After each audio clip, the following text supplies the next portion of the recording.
पवन खेरा का फर्जी वीडियो चलाते हुए पवन खेरा को भगोड़ा साबित करने की कोशिश में भारतीय जनता पार्टी का इकोसिस्टम लगा हुआ था। हिमंता बिस्वा शर्मा लगे हुए थे। लेकिन आज की तारीख में जरा उसी वीडियो का पोस्टमार्टम करेंगे। उसके साथ ही साथ एक दावा किया जा रहा था कि इजिप्ट, जी हां मिस्र, उसकी एम्बेसी ने यह कह दिया है कि जो पासपोर्ट है ना, जो पवन खेरा ने दिखाया था रिंकी भुइयां शर्मा का, वो फर्जी है। तो जैसे ही यह दावा किया गया, एक न्यूज चैनल ने यह खबर चलाई, उसके बाद से एक ट्विटर हैंडल है, और एक ट्विटर हैंडल क्या, एम्बेसी का ट्विटर हैंडल है इजिप्ट के, उसने यह कहा वी नेवर सेड दैट। हालांकि इस समय वो ट्वीट डिलीट किया जा चुका है, हटाया जा चुका है। कुल मिलाकर आज समझने की कोशिश करेंगे कि हिमंता बिस्वा शर्मा चुनाव के इतने नजदीक जाकर क्या उन्हें ऐसा लगने लगा है कि भाई थाली सामने आई, सजी धजी रखी थी, और अब अचानक से किसी ने वो थाली मुझसे छीन ली। भारतीय जनता पार्टी में भी क्या अलग थलग से पड़ गए हैं हिमंता बिस्वा शर्मा, और क्या भाजपा की टॉप लीडरशिप भी उनका साथ नहीं दे रही है। नमस्कार, मैं स्वप्निल और आप मुद्दा देख रहे हैं।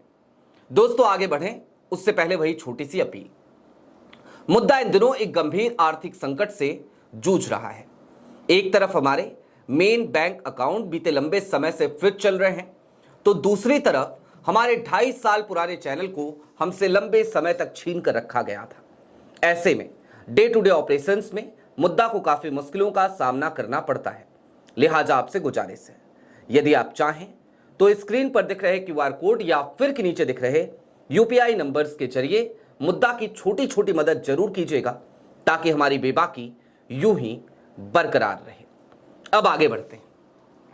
कल की तारीख में बंजारा हिल्स हैदराबाद, वहां की एक वीडियो बताते हुए टाइम्स नाउ पर एक खबर चलाई गई। खबर क्या थी? खबर यह थी कि पवन खेरा गाड़ी में बैठे हुए हैं, अपना चेहरा छिपाकर, और कैमरे से बचते हुए नजर आ रहे हैं। आपको सबसे पहले जरा मैं वो वीडियो दिखाना चाहता हूं। इस वीडियो को गौर से देखिएगा। यही वो वीडियो है, 5-6 सेकंड की वीडियो, और इस वीडियो के जरिए ये साबित करने की कोशिश की गई कि पवन खेरा डर गए हैं, छिप रहे हैं, मुंह छिपाकर भाग रहे हैं। इस वीडियो में आपको आगे ड्राइवर और को पायलट की सीट पर आपको एक व्यक्ति नजर आ रहा है। पीछे की सीट पर, पैसेंजर सीट पर, आपको एक व्यक्ति नजर आ रहा है जिसने नीले रंग का कुर्ता पहन रखा है, जिसकी कद काठी देख करके कोई भी यही कह सकता है कि हां पवन खेरा है। बगल में एक महिला भी है जिनको लेकर के ये कहा जा सकता है कि भाई उनकी वाइफ है। लेकिन पता है, इस वीडियो को मैंने कई तरीके से जांचने की, परखने की कोशिश करी, और उसके पीछे एक कारण है। क्यों जांच परख करी वो भी समझिए। इस वीडियो को जब शेयर किया गया तो गाड़ी का नंबर प्लेट नहीं दिखाया गया। सोचा आपने क्यों नहीं दिखाया गया? एक गाड़ी है, लेकिन गाड़ी का नंबर प्लेट उस वीडियो में नहीं आया है, दिखाया ही नहीं जा रहा है। जहां पर भी वीडियो सर्कुलेट हो रही है, यही वीडियो सर्कुलेट हो रही है, ऐसा लग रहा है जैसे नाट्य रूपांतरण किया गया हो और तथ्यों को छिपाया जा रहा हो। अगर ये पवन खेरा और कोटा नीलिमा है उस गाड़ी में, तो गाड़ी का नंबर भी दिखा देते, क्या फर्क पड़ जाता। लेकिन नहीं, उसे नहीं कवर किया गया। ना तो आगे का नंबर प्लेट दिख रहा है, ना तो बैक साइड का नंबर प्लेट दिख रहा है। उसके अलावा और ज्यादा हैरान करने वाली बात, इस पूरी वीडियो में हमने इसे स्लो मोशन में भी देखा, जा करके जूम इन कर करके देखा हमने, कहीं पर भी किसी का भी चेहरा क्लियर नजर नहीं आ रहा है। बस कोशिश यह की गई है कि सेम कद काठी के लोग हों, कोटा नीलिमा और पवन खेरा के, और एक भ्रामक वीडियो है ये, एक भ्रम फैला दिया जाए कि भाई पवन खेरा भाग गए। लेकिन इसकी नौबत क्यों आ रही है, इस पे अभी आगे बात करेंगे। जिसके लिए मैंने कहा था कि थाली सजी और थाली छिन गई, आगे से किसी ने खींच ली। मैंने इस वीडियो को चेक भी किया जाकर के, एक वेबसाइट है जो वीडियो के ऑथेंटिसिटी को चेक करती है, वहां पे जाकर के चेक किया। ये ऐसा टूल है जिसमें कितनी भी स्पीड से आप कोई वीडियो लीजिए, लेकिन वो चेहरे को आइडेंटिफाई कर लेता है। इसने सीधे तौर पे कहा नो फेस फाउंड, यानी कि जानबूझकर वीडियो को इस तरीके से शूट किया गया है और इतनी कम अवधि का ये वीडियो है कि किसी का भी चेहरा नजर ना आए, ताकि ये भंडा ना फूटे और ये भ्रम फैलाने में कामयाब हो जाए।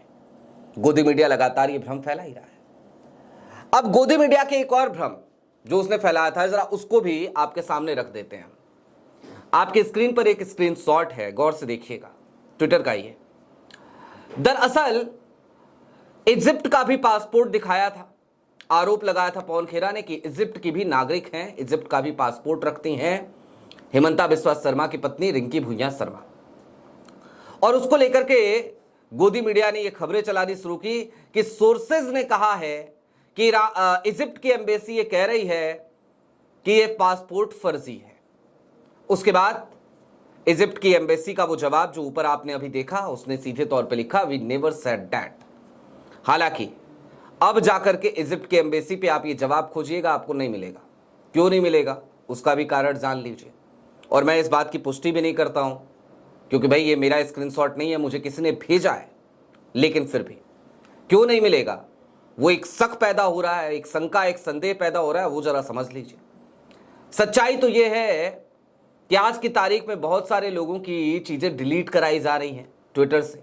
तो हो सकता है कि भाई इजिप्ट की एम्बेसी से भी ये डिलीट करा दिया गया हो।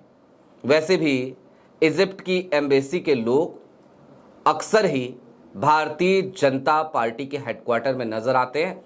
ये पता करना हो तो आप इजिप्ट एम्बेसी के ट्विटर हैंडल पे जाएंगे तो वहां पे भी आपको तमाम ऐसी पोस्ट, तमाम ऐसी तस्वीरें मिल जाएंगी।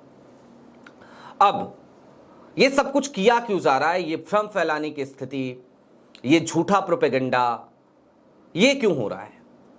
चलिए एक पल को मान लेते हैं कि पवन खेरा ने जो भी एलिगेशन लगाए, जो भी आरोप लगाए, चूंकि अभी वो जांच का विषय है, हम और आप अथॉरिटी नहीं है, हम और आप जांच नहीं कर सकते। मान लेते हैं कि पवन खेरा के तमाम आरोप फर्जी हैं, बेसलेस हैं, बेबुनियाद हैं, हम ये मान लेते हैं।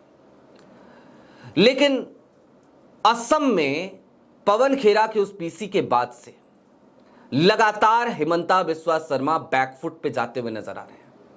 असम में लोग चर्चा करने लगे हैं, असम में लोग कहने लगे हैं कि बताइए इतना पैसा हो गया, इतना पैसा बाहर भेज दिया क्या? इस तरीके की मैसेजिंग उस प्रेस कॉन्फ्रेंस के बाद कांग्रेस के लोगों ने घर घर तक पहुंचा दी।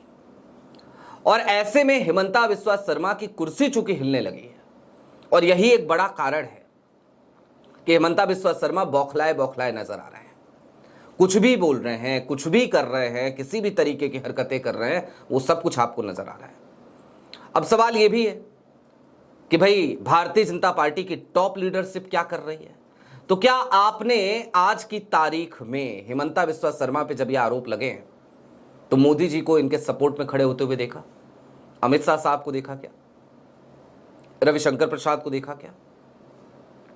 एक पीसी केवल हुई है अब तक दिल्ली में, और वो पीसी करी थी सुधांशु त्रिवेदी ने। उसके अलावा अब तक आपने टॉप लीडरशिप के इशारों पर काम करने वाले या फिर कि टॉप लीडरशिप को हेमंता बिस्वा शर्मा के साथ खड़े होते हुए नहीं देखा होगा। और इसके पीछे का कारण बड़ा साफ है, बड़ा वाजिब कारण भी है। टॉप लीडरशिप का भरोसा कभी भी हेमंता शायद जीत ही नहीं पाए।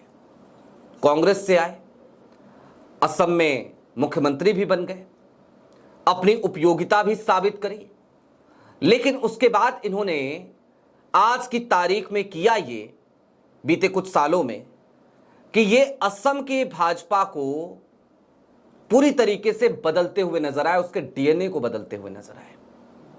अब जब मैं डीएनए को बदलने की बात कर रहा हूं तो समझिए मैं क्या कहना चाह रहा हूं।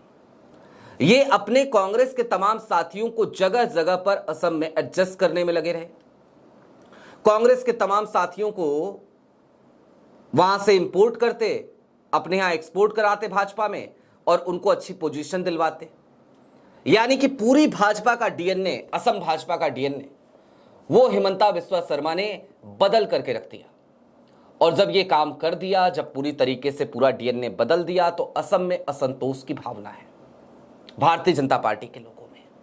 और वही असंतोष की भावना आज की तारीख में हेमंता बिस्वा शर्मा के लिए सबसे बड़ा सरदर्द बनती हुई नजर आ रही है। और यही कारण है कि जो टॉप लीडरशिप है भारतीय जनता पार्टी की, वो आज की तारीख में हेमंता बिस्वा शर्मा के साथ उस वक्त पे भी खड़ा होना मुनासिब नहीं समझ रही जिस वक्त पे हेमंता के ऊपर बहुत ही गंभीर आरोप पवन खेरा ने लगा दिए हैं।